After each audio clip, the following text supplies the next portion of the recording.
Bekam adalah ginjal plus.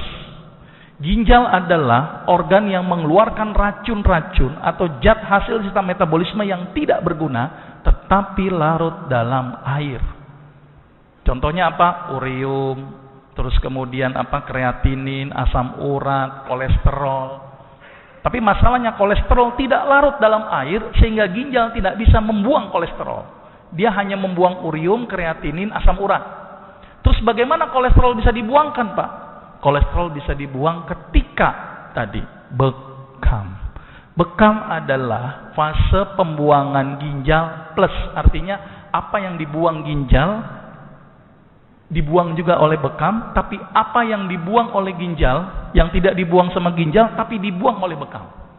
Bahasa medisnya adalah ginjal membuang hidrofilik, arti yang larut dalam air, sedangkan bekam membuang hidrofilik plus hidrofobik.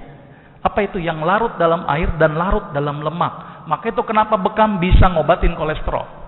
Bekam bisa mengobatin kelebihan urium dan kreatinin. Bekam bisa mengobatin asam urat. Bekam bisa menurunkan tensi. Kenapa? Saya akan terangkan nanti di sini. Berarti kesimpulannya adalah bekam membuang zat-zat yang tidak berguna seperti ginjal membuang zat-zat yang tidak berguna, namun bekam bergunanya plus. Itu gambaran sedikit. Nah, ini gambaran sedikit bagaimana mekanisme bekam. Ternyata ketika bekam tadi fungsinya sama dengan fungsi ginjal. Berarti dia membuang zat yang tidak berguna. Bahasa kerennya pengeluaran CPS. Tetapi ketika ada sentikan cetik, timbul rangsang nyeri. Ternyata rangsang nyeri ini akan merangsang ke otak langsung. Di otak nanti akan keluar endorfin. Apa itu endorfin? Zat yang bikin kita bahagia, kita tenang, tensi tidak terlalu tinggi. Itu keluarlah endorfin. Maka itu bekam ternyata bikin kita bahagia seharusnya. Ditambah lagi ketika dikop, maka semua cairan akan terkumpul di bawah kulit sehingga sensitivitas saraf menjadi tidak sensitif. Maka itu kenapa bekam ketika disuntik itu tidak akan ada timbul nyeri.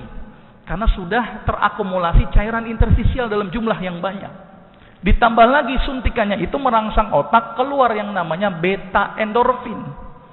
Berarti bekam bahasa kerennya adalah bikin bahagia. Ingin bahagia, bekam. Tapi menjadi tidak bahagia kalau bekamnya lagi mikirin utang. Nah, itu lagi nggak bahagia itu. Maka itu bekam seharusnya bikin orang itu menjadi rileks. Karena keluarnya beta endorfin.